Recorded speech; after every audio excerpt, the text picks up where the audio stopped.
Hello friends, welcome back to Padhai ki पोथी। I hope कि आप सभी स्वस्थ होंगे, मस्त होंगे, बेहतर होंगे और निरंतर अपनी तैयारी के माध्यम से सफलता का मार्ग प्रशस्त कर रहे होंगे। तो चलिए आज के सेशन को स्टार्ट करते हैं, जिसमें हम डिस्कस करने वाले हैं संविधान का स्रोत। हमारे संविधान के क्या क्या स्रोत हैं, इन पर चर्चा करेंगे।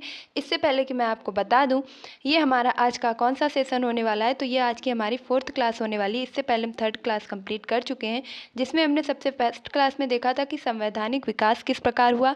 देन हमने 2nd क्लास में देखा था कि संविधान सभा किस प्रकार बनी और संविधान का निर्माण कैसे हुआ। देन 3rd पोर्शन में हमने ये देखा कि संविधान सभा के निर्माण के लिए कौन कौन सी प्रमुख समितियां बनाई गई। और आज का जो हमारा 4th टॉपिक है वह है संविधान का स्रोत। तो ये सारी चीज़ें सिर्फ इसलिए बता रही हूँ, यदि आप सेशन से नए जुड़ रहे हैं तो फटाफट से इसे सब्सक्राइब कर लीजिए, बेल आइकन को प्रेस कर लीजिए, ताकि आगे आने वाली वीडियो की सभी नोटिफिकेशन आप तक पहुँच सके। चीज़ें सीक्वेंस में चल रही हैं तो आपको संविधान को समझने में बहुत ही आसानी होगी और पूरे सेशन को आप अच्छी तरीके से एंजॉय कर पाएंगे।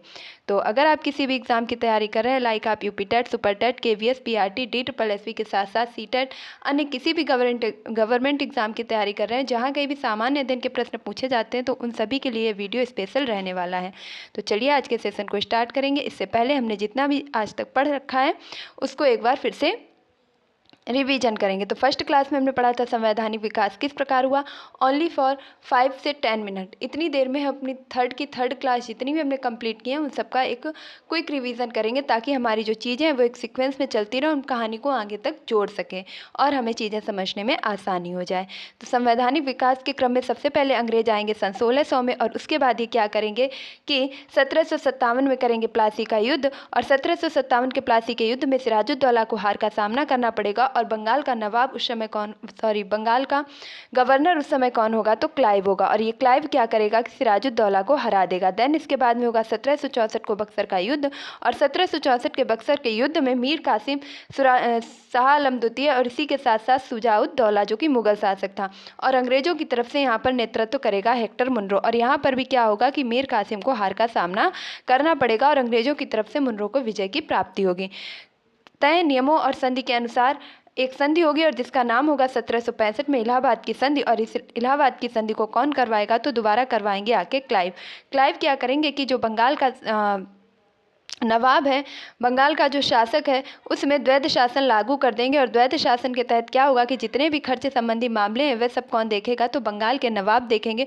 और साथ ही साथ जितने आय से संबंधित मामले हैं वह कौन देखेगा, तो स्वयं ईस्ट इंडिया कंपनी देखेगी। इसी द्वैध शासन से सभी लोगों में रोष पैदा हो जाता है, जिसके चलते महारानी को वहाँ से एक और पहला रेगुलेटिंग एक्ट पारित करना पड़ता है। और किसे भेजती हैं, तो वारेन हेस्टिंग्स को भेजती हैं। 1773 में वारेन हेस्टिंग्स आता है और वह रेगुलेटिंग एक्ट को समाप्त कर देता है। साथ ही साथ 1774 में कलकत्ता में सुप्रीम कोर्ट की स्थापना करता है, और इसी के साथ इसमें 3 अन्य न्यायाधीश होते हैं और एक मुख्य न्यायाधीश होता है, जिसका नाम क्या होता है, तो एलिजा इम्पे होता है। 1773 में जो रेगुलेटिंग एक्ट आता है उसके तहत मुख्य घटना ये होती है कि जो बंगाल का गवर्नर था क्लाइव, अब इस बंगाल के गवर्नर के पद को बदल करके बंगाल का गवर्नर जनरल कर दिया जाता है। और गवर्नर जनरल कौन बन जाता है, वारेन हेस्टिंग्स बन जाता है। तो बंगाल का पहला गवर्नर क्लाइव होगा, बंगाल का पहला गवर्नर जनरल वारेन हेस्टिंग्स होगा।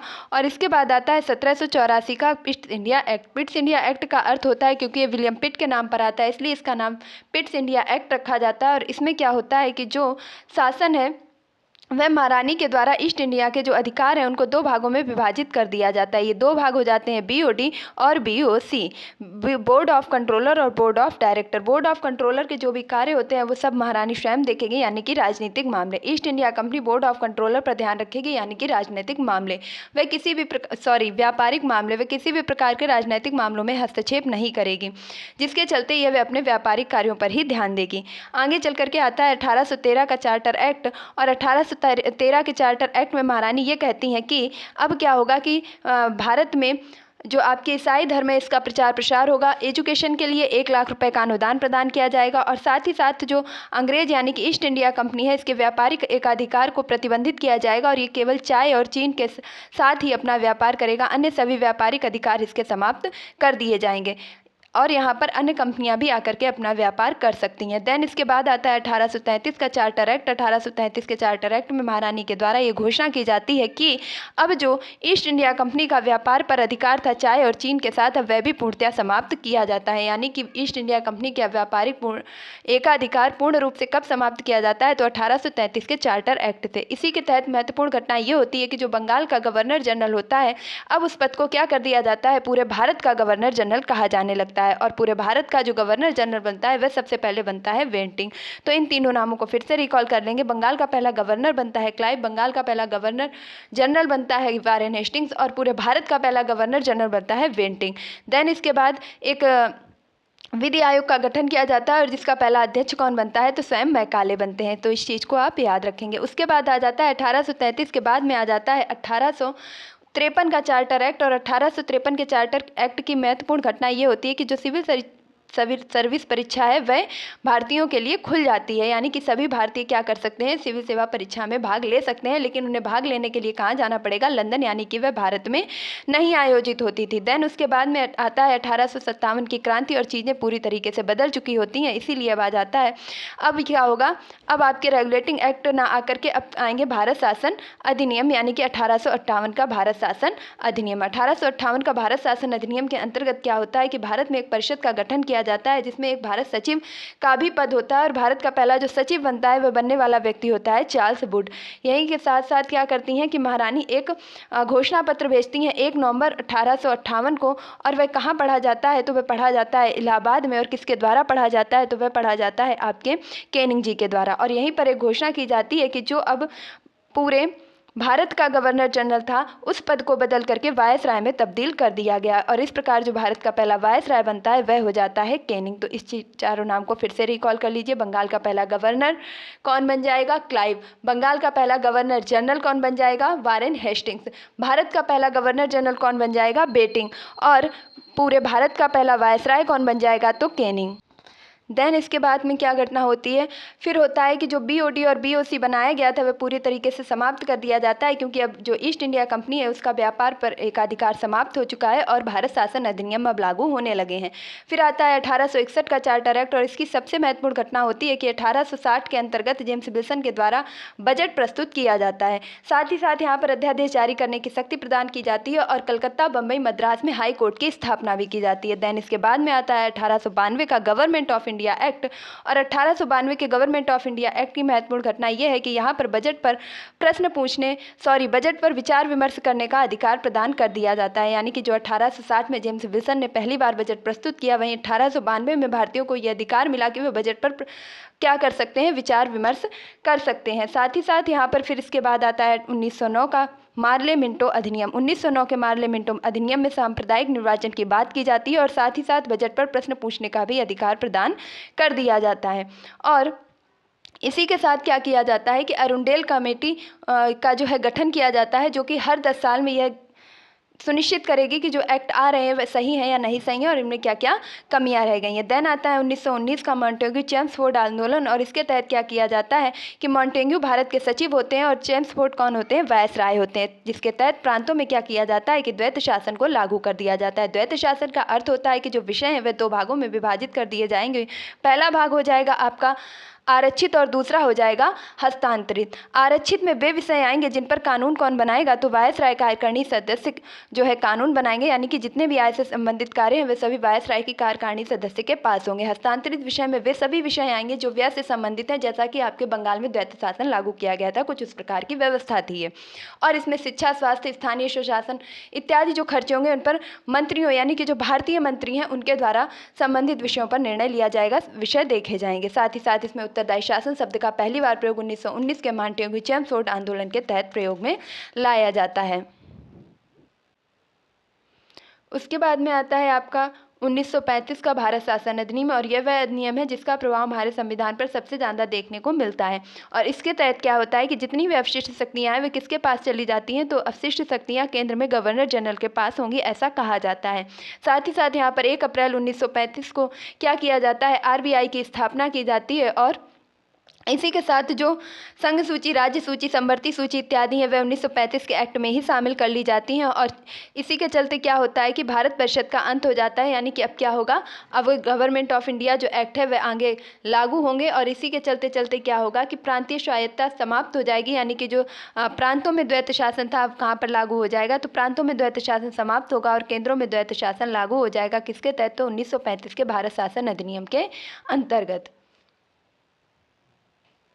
उसके बाद आता है आपका क्रिप्स मिशन 1942 में, और ये कहता है कि ठीक है, हम तुम्हें कुछ शर्तों के अधीन कार्य करने की अनुमति देते हैं, यानी कि आप संविधान बना सकते हैं जिसकी कार्यकारिणी परिषद में 3 सदस्य होते हैं। नाम क्या होता है, स्टेपोर्ट 1 सेकेंड। इसमें क्या होता है कि ये कहा जाता है कि ठीक है आप संविधान बना सकते हैं और इसकी अनुमति दे दी जाती है। देन इसके बाद में आता है यहाँ पर द्वितीय विश्व युद्ध समाप्त होता है और फिर आता है कैबिनेट मिशन। और कैबिनेट मिशन की संस्तुति के आधार पर क्या होता है कि 24 मार्च 1946 को कैबिनेट मिशन आता है और इसमें 3 सदस्य होते हैं जिनका नाम होता है Patrick Lawrence, Alexander Stafford Cripps. और इनकी सदस्यता में क्या होता है कि एक संविधान सभा गठित की जाती है। वो कहते हैं कि संविधान बनाने के लिए आपको पहले सदस्य चाहिए। और सदस्यों का चुनाव कैसे होगा, तो सदस्यों का चुनाव प्रति 10 लाख की जनसंख्या पर एक सदस्य का चुनाव किया जाएगा। और उस समय की जनसंख्या के आधार पर जो कुल सदस्यों की संख्या निकली थी वह कितनी थी, तो 389 थी। 389 सदस्यों में से यदि बात की जाए तो 296 सदस्य आपके ब्रिटिश प्रांत के थे और 4 कैसे थे, तो 4 चीफ कमिश्नरी थे। और इसी के बाद 93 आपके कैसे थे, तो 93 सदस्य देशी रियासतों से थे। नेक्स्ट अगर बात की जाए कि इन पर चुनाव होते हैं, और 11 ब्रिटिश भारतीय प्रांत थे जिनमें जो है 7 में इनकी सरकार बन जाती है। साथ ही साथ जो देशी रियासत के सदस्य हैं वे कहते हैं कि हम संविधान निर्माण की प्रक्रिया में भाग नहीं लेंगे। और वहीं अगर बात की जाए इस संविधान सभा का जब निर्माण हुआ तो इस संविधान सभा में कुल कितनी महिला सदस्य थी, प्रश्न पूछा जाएगा, तो कुल 15 महिला सदस्य थी। और इन 15 महिला सदस्यों के महत्वपूर्ण जो प्रश्न है वह बनता है कि एकमात्र मुस्लिम महिला सदस्य कौन थी, तो उनका नाम था बेगम अय्याज रसूल। उनका नाम क्या था, तो बेगम अय्याज रसूल। देन इसके बाद पूछा जाएगा कि जो आपके अम्बेडकर साहब हैं इनका प्रतिनिधित्व कहाँ से ये कर रहे थे, तो ये बम्बई प्रेसिडेंसी की पूना सीट से अपना चुनाव लड़ रहे थे। देन अगर हम बात करें किसकी, कि संविधान को बनने में कुल कितना समय लगा, तो संविधान को बनने में 2 वर्ष 11 माह और 18 दिन का समय लगा। संविधान सभा की प्रथम बैठक 9 दिसंबर 1946 को हुई, द्वितीय बैठक 11 दिसंबर 1946 को हुई, तृतीय बैठक 13 दिसंबर 1946 को हुई, 13 दिसंबर 1946 को पंडित जवाहरलाल नेहरू ने उद्देश्य प्रस्ताव प्रस्तुत किया जिसे 22 जनवरी 1947 को क्या किया गया, स्वीकार कर लिया गया और संविधान की प्रस्तावना का आधार बना दिया गया। साथ ही साथ अगर बात की जाती है कि प्रमुख समितियां कौन कौन सी बनी, तो अब हम अपने थर्ड पोर्शन यानी कि प्रमुख समितियों पर आ गए। तो संघ शक्ति संविधान समिति के बन गए थे पंडित जवाहरलाल नेहरू, प्रांतीय मूल अधिकार और अल्पसंख्यक समिति के बने थे सरदार वल्लभ भाई पटेल, सभा संचालन नियम राष्ट्रदत्त आदर्श समिति के बने थे डॉक्टर राजेंद्र प्रसाद, मूल अधिकार की उप समिति पर कृपा कर दी थी जेबी कृपलानी बन गए थे, प्रारूप समिति के थे बी.आर. अम्बेडकर, कुल 7 सदस्य थे इसमें। उसी के साथ साथ कार्य संचालन समिति के बन गए थे कौन, तो के.एम. मुंशी बन गए थे। और जब संविधान बनकर के तैयार हुआ था तो उस दिन तिथि कौन सी थी, उस संविधान को संविधान सभा के द्वारा कब अपना लिया गया था, तो अपना लिया गया था आपका 26 नवंबर 1949 को संविधान सभा के द्वारा अपना लिया गया था। और इस पर जो पहले हस्ताक्षर करने वाले व्यक्ति थे वह थे पी.टी. नेहरू, और अंतिम हस्ताक्षर किसने किए थे, तो डॉक्टर राजेंद्र प्रसाद ने किए थे। जब संविधान बन करके तैयार हुआ तो उस समय पर साइन कितने सदस्यों ने किए थे, ये प्रश्न पूछा जाए तो आपका आंसर हो जाएगा 284। संविधान सभा में कुल 35 सदस्य कितने थे, तो 285 सदस्य थे। तो कौन ऐसे एक व्यक्ति थे जिन्होंने हस्ताक्षर नहीं किए, तो वह एक व्यक्ति थे मौलाना हसरत मोहानी, जिन्होंने अपने सिग्नेचर संविधान पर नहीं किए थे। तो उपस्थित 285 थे लेकिन साइन करने वाले 284 सदस्य थे। इसी के साथ साथ पूछा जाए कि संविधान को लिखा किसने, तो प्रेम बिहारी नारायण राय जादा जी के द्वारा इसको लिखा गया। संविधान को बनाने में कुल 12 अधिवेशन हुए। साथ ही साथ संविधान को पूरी तरीके से कब लागू कर दिया गया, तो 26 जनवरी 1950 को इसे जनता को समर्पित कर दिया गया। और इसमें कुल कितने अधिवेशन हुए थे, तो कुल 12 अधिवेशन हुए थे। इसके साथ हम याद रखेंगे कि संविधान जब बनकर के तैयार हुआ तो उस समय इसमें 395 अनुच्छेद, 8 अनुसूचियाँ और 22 भाग थे। वर्तमान में बात की जाए तो 395 ही अनुच्छेद है, इसमें सिर्फ आपके कई पार्ट जोड़ दिए गए हैं। अनुसूचियां आपकी 25 हो चुकी, भाग 25 हो चुके हैं, और अनुसूचियां आपकी संविधान संशोधन 4 और करके जोड़ी गई हैं, तो 12 अनुसूचियां हो चुकी हैं। इसी के साथ साथ हम ये भी याद रखेंगे कि संविधान के सौंदर्यीकरण का कार्य किसने किया था, तो वह किया था नंदलाल घोष ने। किसने किया था, नंदलाल घोष ने। मूल संविधान का हिंदी संस्करण किसने किया था, तो वह अगर आपसे पूछा जाए तो वसंत कृष्ण वैद्य। ये वह फैक्ट्स हैं जो आपको हर जगह देखने को नहीं मिलेंगे। तो हिंदी रूपांतरण किया था वसंत कृष्ण वैद्य ने, इस पर सौंदर्यीकरण किया था नंदलाल ने, और आपके जो प्रेम नारायण बिहारी राय ज़्यादा हैं, इन्होंने क्या किया था कि इसे किस पद्धति में लिखा था, तो इसे आप कह सकते हैं इन्होंने लिखा था इसको इटैलिक पद्धति में, इटैलिक भाषा में लिखा गया था। हिंदी में बसंत कुमार बैद ने लिखा था। सौंदर्यीकरण का कार्य नंदलाल घोष ने किया था और प्रेम बिहारी नारायण रायजादा ने इसकी कोई भी फीस नहीं ली थी, बल्कि इसके बदले में इन्होंने संविधान के प्रत्येक पृष्ठ पर अपना नाम अंकित किया था। तो अभी तक संविधान कैसे बना, क्या क्या चीज़ें हुई, वो सारी चीज़ें आपके सामने रिवीजन हो चुकी हैं सिर्फ 14 मिनट में। देखिए इतना बड़ा पार्ट इतने कम समय में रिवीजन करना छोटी बात नहीं है, लेकिन समझ में उन्हीं को आया होगा जो लगातार से जुड़े हुए हैं। सारी चीज़ें डिटेलिंग में हो चुकी हैं, तो आप प्लेलिस्ट में जा करके देख सकते हैं। आज का टॉपिक स्टार्ट करेंगे संविधान सभा का स्रोत। भारतीय संविधान का अधिकांश भाग भारत शासन अधिनियम 1935 से लिया गया है, जैसा कि मैंने अभी आपको बताया। नेक्स्ट बात करेंगे ब्रिटेन के संविधान द्वारा संसदीय शासन पद्धति, विधि का शासन, मंत्रिमंडलीय प्रणाली, एकल नागरिकता, द्विसदनात्मक प्रणाली, विधायी प्रक्रिया और संसदीय विशेषाधिकार, साथ ही साथ परमाधिकार लेख आदि उपबंध लिए गए हैं। आप परेशान ना हो कि इतनी सारी चीज़ें हमें याद कैसे होंगी, इसीलिए पहले हम इत्मीनान से पढ़ेंगे, देन उसके बाद हम क्वेश्चन करेंगे, प्रैक्टिस करेंगे और यहीं पर एक बेहतर रिवीजन भी करेंगे। और यकीन मानिए आपको दोबारा पढ़ने की ज़रूरत नहीं पड़ेगी। तो ब्रिटेन से क्या क्या लिया गया है, एकल नागरिकता, मंत्रिमंडलीय प्रणाली, द्विसदनीय प्रणाली और साथ ही साथ संसदीय विशेषाधिकार। अमेरिका के संविधान की बात की जाए कि अमेरिका से क्या क्या लिया गया है, तो अमेरिका से क्या लिया गया है याद रखेंगे, उद्देशिका का विचार, न्यायिक पुनरावलोकन और न्यायपालिका की स्वतंत्रता, मूल अधिकार कितने हैं हमारे, तो वर्तमान में 6 हैं। उपराष्ट्रपति का पद, राष्ट्रपति पर महाभियोग की प्रक्रिया, उच्चतम न्यायालय तथा उच्च न्यायालय के न्यायाधीशों को हटाए जाने के उपबंध ग्रहण किए गए हैं। तो एक बार फिर से देख लेंगे अमेरिका से क्या क्या लिया गया है। तो अमेरिका से लिया गया है न्यायिक पुनरावलोकन, न्यायपालिका की स्वतंत्रता, मूल अधिकार, उपराष्ट्रपति का पद, राष्ट्रपति पर महाभियोग की प्रक्रिया और साथ ही साथ उच्चतम न्यायालय और उच्च न्यायालय के न्यायाधीशों को हटाए जाने के संबंध में उपबंध। अगला अगर हम देखें आयरलैंड से, तो आयरलैंड से हमने क्या क्या लिया है, तो आयरलैंड के संविधान से हमने लिया है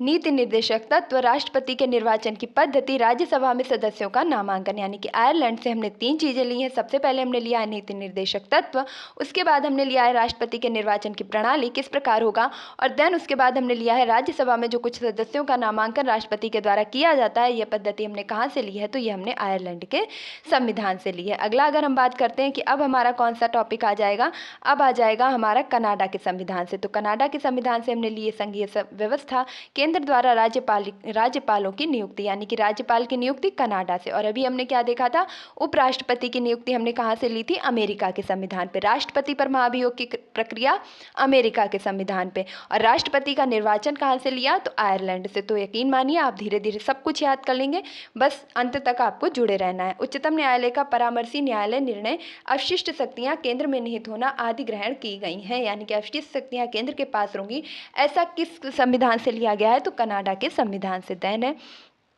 संयुक्त बैठक, यानी संसद के दोनों सदनों की संयुक्त बैठक 108 अनुच्छेद में जो वर्णित की गई है वह कहाँ से ली गई है, तो कनाडा के संविधान से ली गई है। इसी के साथ साथ उद्देशिका की भाषा, व्यापार, वाणिज्य, समागम, स्वतंत्रता, समवर्ती सूची इत्यादि ऑस्ट्रेलिया के संविधान से ग्रहण की गई हैं। अगर हम ऑस्ट्रेलिया के संविधान की बात करें तो ऑस्ट्रेलिया से क्या क्या लिया गया है, तो याद रखेंगे संसद के दोनों सदनों की संयुक्त बैठक। ये कनाडा से नहीं, कहाँ से, यहाँ से आपका चेंज हो जाएगी। तो कनाडा से लिया गया है संयुक्त बैठक, वाणिज्य, व्यापार, समवर्ती सूची, ये कहाँ से ली गई है, ऑस्ट्रेलिया के संविधान से। जापान से विधि द्वारा स्थापित प्रक्रिया, और दक्षिण अफ्रीका से संविधान संशोधन। दक्षिण अफ्रीका से क्या दिया गया है, संविधान संशोधन लिया गया है। राज्य और संविधान संशोधन का वर्णन कहाँ है, तो ये भी साथ ही साथ रिवीजन कर लीजिए। 368 अनुच्छेद में दिया गया है। राज्यसभा के सदस्यों का निर्वाचन ग्रहण किया गया। मूल कर्तव्य और प्रस्तावना ये कहाँ से लिए गए हैं, अभी देख लीजिएगा।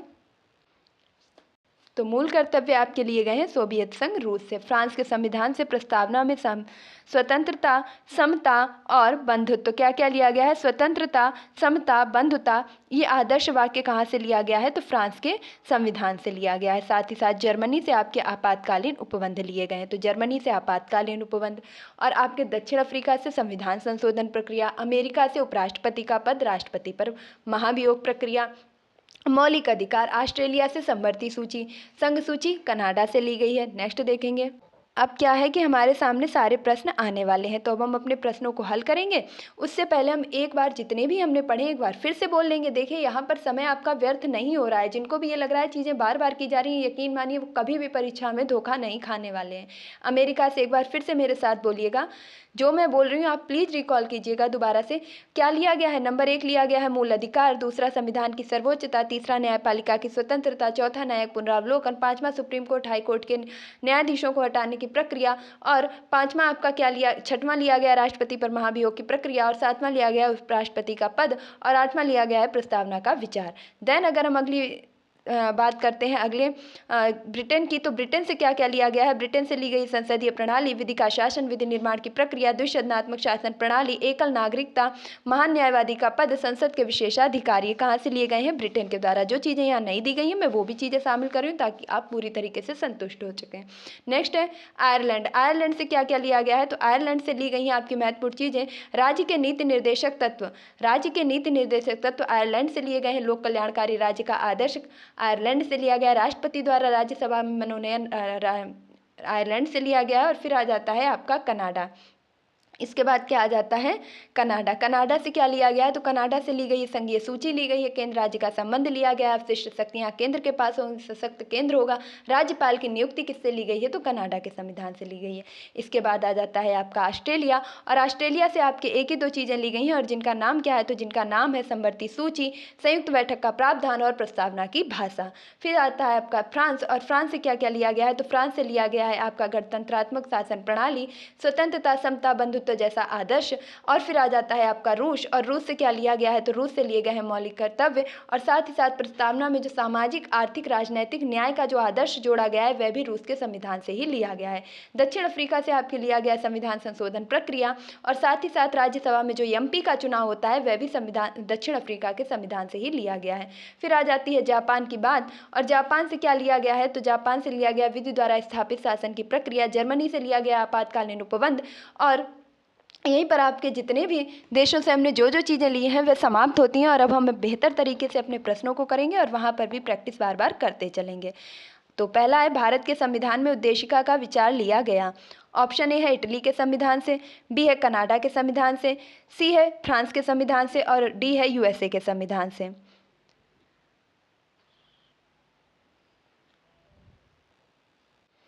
तो उद्देशिका का विचार कहाँ से लिया गया? यूएसए के संविधान यानी कि अमेरिका के संविधान से। Option number D is a right answer. अभी कनाडा की बात आई है, तो कनाडा का एक बार फिर से रिकॉल कर लीजिएगा। संघीय शासन प्रणाली, अवशिष्ट शक्तियां केंद्र के पास हो, और साथ ही साथ क्या लिया गया? संघ सूची कहाँ से ली गई है? कनाडा से। फ्रांस की बात की जाए तो गणतंत्रात्मक शासन प्रणाली, और इसी के साथ साथ आपके जो आदर्श शब्द हैं जैसे कौन से हैं? तो बंधुत्व है, बंधुत्वता, स्वतंत्रता, समानता जैसे शब्द भी लिए गए हैं। अगला प्रश्न है आप सभी के सामने, भारतीय राजनीतिक व्यवस्था में इनमें से कौन सर्वोच्च है? ऑप्शन ए है सर्वोच्च न्यायालय, बी है संविधान, सी है संसद, और डी है धर्म। अभी ये प्रश्न बहुत गंभीरता से करने की जरूरत है कि भारतीय राजनीतिक व्यवस्था में आप किसे सर्वोच्च समझते हैं। तो देखिए यहाँ पर जो राइट आंसर होगा वह हो जाएगा ऑप्शन नंबर बी, यानी कि संविधान से बढ़कर कोई भी चीज़ सर्वश्रेष्ठ नहीं है। और संविधान की पूरी शक्ति किसमें निहित है? तो हम भारत के लोग यानी कि भारत की जनता में। अगला प्रश्न है आपके सामने, भारत में न्यायिक पुनरीक्षण की संकल्पना निम्नांकित देश के संविधान से ली गई है, यानी कि न्यायिक पुनरीक्षण की जो प्रावधान है वह कहाँ से लिया गया है? जुडिशियल रिव्यू कहाँ से हमने लिया है? तो यूनाइटेड किंगडम से लिया है, संयुक्त राज्य अमेरिका से लिया है, यूएसएसआर से लिया है, या ऑस्ट्रेलिया से लिया है? तो हम याद रखेंगे कि ऑस्ट्रेलिया से तो हमने क्या ली थी? समवर्ती सूची ली थी, और साथ ही साथ प्रस्तावना की भाषा और संयुक्त बैठक का प्रावधान लिया था। यूएसएसआर यानी कि रूस की बात की जाए तो यहाँ से हमने मौलिक कर्तव्य लिए थे, और इसी के साथ साथ प्रस्तावना में जो सामाजिक, आर्थिक, राजनैतिक न्याय जैसा शब्द जोड़ा गया है वह भी रूस से लिया था। वहीं अगर बात की जाए न्यायिक पुनरीक्षण की, तो ये हमने लिया था अमेरिका के संविधान से। Option number B is the right answer. अब अमेरिका के संविधान से हमने और क्या चीज़ें ली थी उनको भी एक बार रिकॉल जरूर करिएगा, ताकि जब वीडियो ये समाप्त हो तो आपको ये चीज़ें दोबारा ना पढ़नी पड़े। तो अमेरिका से हमने लिया था मूल अधिकार, संविधान की सर्वोच्चता, न्यायपालिका की स्वतंत्रता, न्यायिक पुनरावलोकन, सुप्रीम कोर्ट हाई कोर्ट के न्यायाधीशों को हटाने की प्रक्रिया, राष्ट्रपति पर महाभियोग की प्रक्रिया, उपराष्ट्रपति का पद, और प्रस्तावना का विचार। नेक्स्ट देखेंगे, न्यायिक पुनरावलोकन की व्यवस्था है केवल भारत में, केवल यूएसए में, केवल यूएसएस में, केवल यूके में। तो कहाँ पर जो है न्यायिक पुनरावलोकन की व्यवस्था है? तो यहाँ पर आपका जो राइट आंसर होगा वह हो जाएगा ऑप्शन नंबर सी, यानी कि यूएसए से तो हमने ये व्यवस्था ली है, यानी कि यूएसए में है और हमने ली है, इसका मतलब भारत में भी है। तो ऑप्शन नंबर सी आपका क्या हो जाएगा, बिल्कुल राइट हो जाएगा। तो न्यायिक पुनरावलोकन की शक्ति किसके पास है, भारत और यूएसए के पास। नेक्स्ट प्रश्न है, देखिए जो लोग न्यायिक पुनरावलोकन के बारे में नहीं समझ पा रहे हैं तो मैं थोड़ा सा यहाँ शॉर्टकट में बताना चाहूँगी, ज़्यादा डिटेलिंग में तो नहीं जाऊँगी, बस इतना ही बताऊँगी। न्यायिक पुनरावलोकन का सीधा सा हम अर्थ समझ सकते हैं कि संसद के द्वारा जो भी निर्णय लिए गए हैं, जो भी ऐसे फैक्ट्स आए हैं जिन्हें संसद ने कहा है कि ये नियम लागू करना है, ये चीज़ें पारित करनी है, तो हमारे पास न्यायिक पुनरावलोकन की शक्ति है, यानी कि हम संसद के निर्णय को भी चैलेंज कर सकते हैं, हम न्यायालय में जा सकते हैं।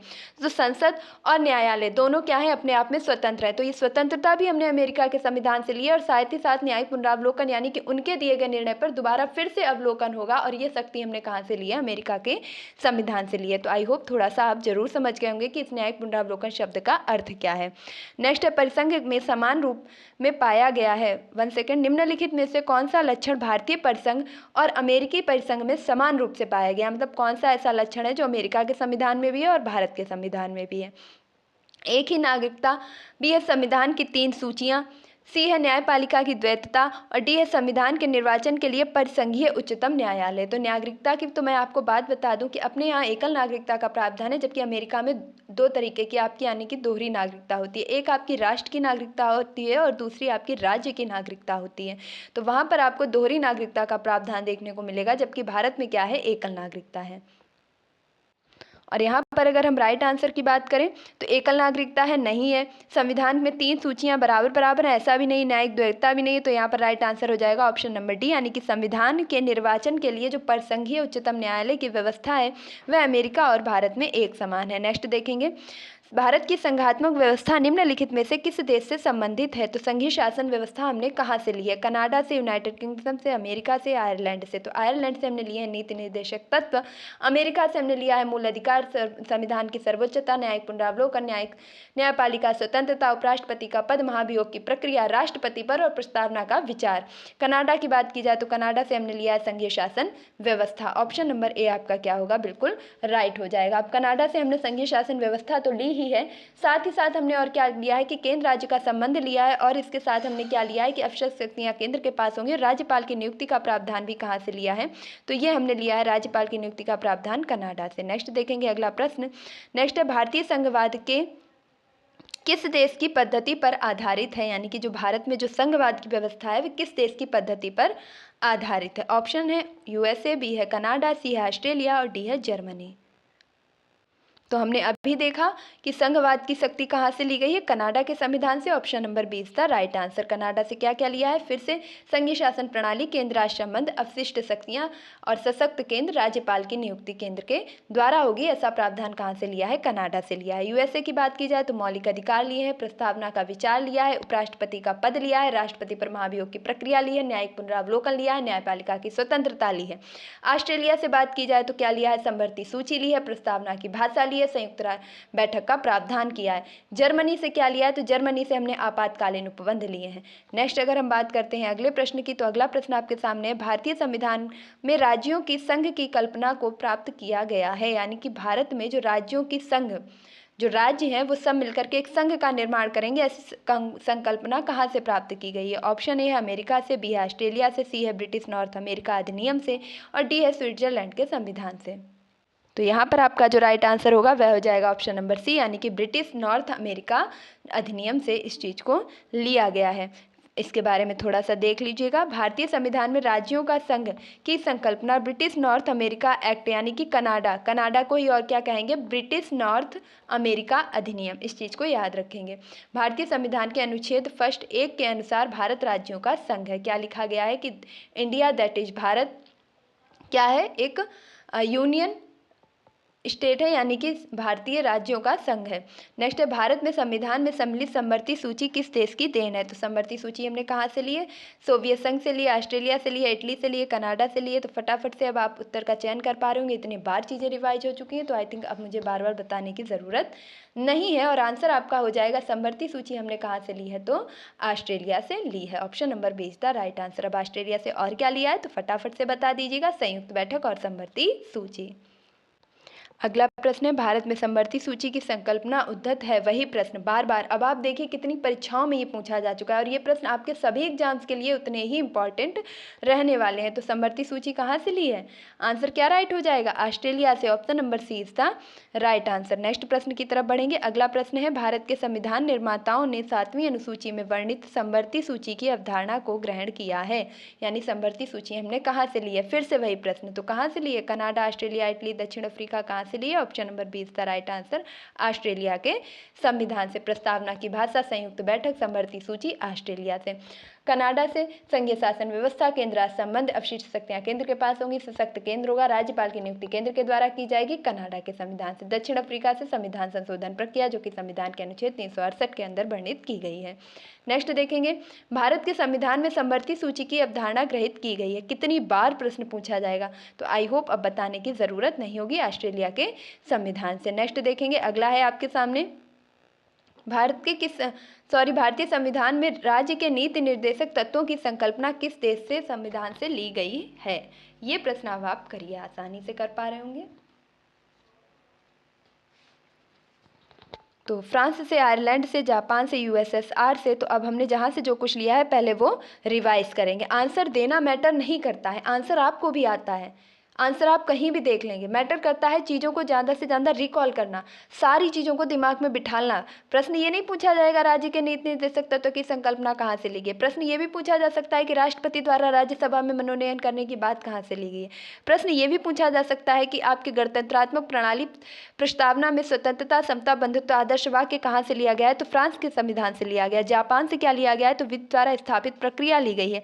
यूएसएसआर यानी कि आपके रूस से क्या लिया गया है? तो लिया गया है मूल कर्तव्य और प्रस्तावना में सामाजिक, आर्थिक, राजनैतिक न्याय की जो बात की गई है वह रूस के संविधान के द्वारा की गई है। तो इस प्रकार आपका जो आंसर राइट निकल करके आया वह हो गया आयरलैंड। और आयरलैंड से हमने क्या लिया है? तो राज्य के नीति निर्देशक तत्व, तो लोक कल्याणकारी आदर्श वाक्य, राष्ट्रपति का निर्वाचन प्रक्रिया और राष्ट्रपति द्वारा राज्यसभा में जो व्यक्ति मनोनीत किए जाएंगे उनकी प्रक्रिया भी हमने वहीं से ली है। अगला प्रश्न है, भारतीय संविधान में अन्य देशों के संविधान से कुछ विशिष्टताओं को लिया गया। किस देश का राज्य नीति निर्देशक तत्व के निर्माण में योगदान है? यानी कि हमने बहुत सी चीज़ें ली हैं, लेकिन राज्य के नीति निर्देशक तत्व किस देश के संविधान से लिए हैं? तो फ्रांस से, आयरलैंड से, जापान से, संयुक्त राज्य अमेरिका से। आंसर क्या राइट हो जाएगा? Option number B is the right answer, Ireland से लिए हैं। नेक्स्ट देखेंगे, अगला प्रश्न है आपके सामने, राज्यसभा में गठन में प्रतिभा, अनुभव एवं सेवा को प्रतिनिधित्व देने में भारतीय संविधान निर्माता निम्नांकित उदाहरण से प्रभावित हुए थे। यानी कि जो राज्यसभा में कुछ हम 6 लगभग क्षेत्र हैं जहाँ से हम 6 क्षेत्रों से कुछ प्रमुख व्यक्तियों का मनोनयन राष्ट्रपति के द्वारा किया जाता है राज्यसभा में, और ऐसा जो प्रावधान है वह हमने किस देश के संविधान को देख करके प्रभावित हुए और उसे अपने संविधान में भी शामिल कर लिया। तो क्या आयरिश गणतंत्र है, कनाडा है, अमेरिका है, ऑस्ट्रेलिया? आंसर आपको दिख चुका होगा, आयरिश गणतंत्र। यानी कि बात की जाए आयरलैंड की, कहाँ से लिया गया है? आयरलैंड से लिया गया है। अब आपके सामने कुछ दिए गए हैं तत्व और उनका आपको सही मिलान करना है और कूट का भी चयन करना है। प्रश्न ये बहुत कठिन बन जाते हैं यदि आपने पहले से रिवीजन ना किया। और अब देखिए यहाँ पर कितने सरल लगने वाले हैं। तो मूल अधिकार कहाँ से लिए गए हैं? संयुक्त राज्य अमेरिका से। तो ए का आपका 2 जाएगा, तो ना तो बी सही होगा और ना ही आपका डी सही होगा, यानी कि सी और ए में से कोई भी एक हो सकता है। शासन की संसदीय प्रणाली कहाँ से ली गई है और आपातकालीन उपबंध कहाँ से लिए गए हैं? देन आपके राज्य के नीति निर्देशक तत्व कहाँ से लिए गए हैं? तो नीति निर्देशक तत्व की अभी हमने बात की, आयरलैंड से लिए गए हैं। आपातकालीन उपबंध की अगर बात की जाए तो ये आपके जर्मनी के संविधान से लिए गए हैं। और अब आपका एक बच जाता है और वह कौन सा है? भारत का शासन की संसदीय प्रणाली। और संसदीय प्रणाली आपकी ली गई है, संसदीय प्रणाली ली गई है आपकी यूके से। तो आपका जो यहाँ पर कथन बिल्कुल ठीक होने वाला है वह कौन सा हो जाएगा? वह हो जाएगा ऑप्शन नंबर आपका सी, 2, 1, 4, 3। तो आई होप आपको आसानी से समझ आ चुका होगा। नेक्स्ट प्रश्न देखेंगे। फिर से प्रश्न वही और आपको सही युग्म में सुमेलित करना है। तो आपके मौलिक अधिकार कहाँ से लिए गए हैं? तो संयुक्त राज्य अमेरिका से। नीति निर्देशक तत्व आयरलैंड से। केंद्र के पास अवशिष्ट शक्तियाँ होंगी ऑस्ट्रेलिया से। आपातकालीन उपबंध जर्मनी से। तो यहाँ पर मिलान बिल्कुल ठीक ही दिया गया है। 1 सेकेंड, सुमेलित नहीं है। नीति निर्देशक तत्व आयरलैंड से लिए गए हैं। केंद्र के पास अवशिष्ट शक्तियाँ होंगी और ऐसा हमारा कहाँ से लिया गया है? तो देखिए ये केंद्र के पास अवशिष्ट शक्तियाँ होंगी, ये लिया गया है कनाडा से। कहाँ से लिया गया है? कनाडा से। इसे याद रखेंगे। तो यही कथन आपका गलत दिया गया है, बाकी सारे क्या किए गए हैं, सही दिए गए हैं। तो अवशिष्ट शक्तियाँ केंद्र के पास होंगी। केंद्र राष्ट्र संबंध, संघीय शासन प्रणाली, ये कहाँ से लिया गया है, कनाडा से लिया गया है। अगला प्रश्न है आपके सामने, और यहाँ पर क्या करना है, कूट में से सही उत्तर को चिन्हित कीजिए, यानी कि अब कूट में आपको सही मिलान करना है। तो मौलिक अधिकार कहाँ से लिए गए हैं, अमेरिका के संविधान से लिए गए हैं। राज्य के नीति निर्देशक तत्व कहाँ से लिए गए हैं, तो आयरिश संविधान यानी कि आयरलैंड से लिए गए हैं। मंत्रिमंडलीय सरकार की बात की जाए, मंत्रिमंडलीय सरकार की बात की जाए तो ब्रिटेन के संविधान यानी ब्रिटिश संविधान से लिए गए हैं। और केंद्र राज्य संबंध आपका कनाडा से लिया गया है। तो इस प्रकार आपका कूट बन जाएगा 4 3 1 2, और ये दिया गया है आपका ऑप्शन नंबर डी में। तो ऑप्शन नंबर डी क्या होगा आपका, बिल्कुल राइट आंसर हो जाएगा। नेक्स्ट प्रश्न देखेंगे, अगला दिया गया है, फिर से हमें सही कूट का मिलान करना होगा। तो विधि का शासन हमने कहाँ से लिया है, ये हमने लिया है आपका इंग्लैंड से। ऑप्शन बी से मिलाएंगे। विधि द्वारा स्थापित प्रक्रिया हमने कहाँ से ली है, तो जापान से ली है। राष्ट्रपति के विचारार्थ राज्यपाल द्वारा विधेयक सुरक्षित रखा जाएगा, ये कनाडा से लिया है। विस्तृत उभयनिष्ठ सूची हमने ऑस्ट्रेलिया से ली है। तो यहाँ पर जो हमारा राइट आंसर बनेगा वह हो जाएगा 2 3 4 1, 2 3 4 1। ये देखिए कूट कहाँ दिया गया है, 2 3 4 1, ये दिया गया है ऑप्शन नंबर डी में, और यही आपका क्या होगा, बिल्कुल करेक्ट हो जाएगा। अगला प्रश्न देखेंगे, और यहाँ पर भी हमें क्या करना है कि फिर से हमें मिलान करना है और सूची में चुनना है। तो नीति निर्देशक तत्व हमने कहाँ से लिए हैं, आयरलैंड से लिए हैं। मूल अधिकार हमने कहाँ से लिए हैं, संयुक्त राज्य अमेरिका से लिए हैं। तो इस प्रकार हमारा ए का क्या बन जाएगा, ए का बन जाएगा हमारा 3, बी का बन जाएगा हमारा 5, और सी का अगर बात करें संघ राज्य संबंधों में समवर्ती सूची हमने कहाँ से ली है, तो ऑस्ट्रेलिया से ली है, यानी कि 1। और फिर हमारा आ जाएगा भारत राज्यों का संघ है और संघ में शक्ति निहित होगी, ये कनाडा से लिया है, यानी कि 2। तो अब कूट हमारा क्या बनेगा, 3 5 1 2। चलिए हम अपना सही उत्तर चयन करते हैं, 3 5 1 2। ऑप्शन नंबर डी में दिया गया है आपका 3 5 1 2। तो ऑप्शन नंबर डी क्या होगा, बिल्कुल करेक्ट हो जाएगा। नेक्स्ट प्रश्न है, भारतीय संविधान में मौलिक कर्तव्यों का विचार लिया गया है। मौलिक कर्तव्य हमने कहाँ से लिए हैं, तो अमेरिका से। जी नहीं, अमेरिका से हमने लिए हैं मूल अधिकार, संविधान की सर्वोच्चता, न्यायपालिका की स्वतंत्रता, न्यायिक पुनरावलोकन, सुप्रीम कोर्ट हाईकोर्ट के न्यायाधीश को हटाने की प्रक्रिया, राष्ट्रपति पर महाभियोग की प्रक्रिया, उपराष्ट्रपति का पद और प्रस्तावना का विचार। ब्रिटिश संविधान की बात की जाए तो हमने क्या लिया है, संसदीय प्रणाली, विधि का शासन, विधि निर्माण की प्रक्रिया, द्विसदनात्मक प्रक्रिया, एकल नागरिकता, महान न्यायवादी का पद और संसद के विशेषाधिकार। संयुक्त रूस की अगर बात की जाए तो यहीं से हमने क्या लिया है, यहाँ से हमने लिए हैं कर्तव्य, यानी कि मौलिक कर्तव्य हमने कहाँ लिए हैं, तो रूस के संविधान से लिए हैं। फ्रांस के संविधान से हमने स्वतंत्रता, समता और बंधुत्व जैसे शब्दों को ग्रहित किया है। अगला आपके सामने अब देखिए कथन और कूट वाले प्रश्न आ चुके हैं। भारत का संविधान सबसे अधिक लंबा हो गया, कारण क्या है, मतलब भारत का जो संविधान है वह पूरे विश्व में सबसे लंबा संविधान है, इसका कारण क्या है। कारण अब आपको पढ़ना है। मौलिक अधिकारों का अध्याय अमेरिकन संविधान के मॉडल से लिया गया है कि इस वजह से क्या भारत का संविधान लंबा हो गया है, तो मुझे तो ये तर्क बिल्कुल भी ठीक नहीं लग रहा है। इसमें ये कहा गया है कि संविधान इसलिए लंबा हो गया है क्योंकि हमने मौलिक अधिकार कहाँ से ले लिए हैं, अमेरिका के संविधान से ले लिए गए हैं। तो मौलिक अधिकार लिए तो हमने अमेरिका से हैं, कथन तो ठीक है, लेकिन ये कारण नहीं है कि हमारा संविधान इस वजह से लंबा हो गया है। तो संविधान हमारा लंबा है, ये भी बात ठीक है, सही है। अमेरिका से मौलिक अधिकार लिए गए हैं, ये भी बात ठीक है, लेकिन ये एक भी तरीके से क्या कर रहा है, एक ही व्याख्या नहीं कर पा रहा है आर। तो यहाँ पर कथन सही होगा, ए तथा आर दोनों सही है, परंतु आर एक ही सही व्याख्या नहीं कर रहा है। तो इस प्रकार के भी प्रश्न आपको देखने को मिल जाएंगे। अगला प्रश्न है आपके सामने, भारतीय संविधान में सन्निहित मूल अधिकारों की अवधारणा किस देश के संविधान से ग्रहण की गई है, और इसका आंसर मैं आपको नहीं बताऊंगी, आप प्लीज कमेंट बॉक्स में जरूर टाइप कीजिएगा। साथ ही साथ ये जितने भी चारों ऑप्शन आपको लास्ट में दिखाई दे रहे हैं, इन सब के बारे में आपको जितनी भी चीजें अभी तक खुद से लर्न हो चुकी हों वही आप कमेंट बॉक्स में टाइप कीजिएगा। यकीन मानिए आप उन्हें कभी भी नहीं भूलेंगे।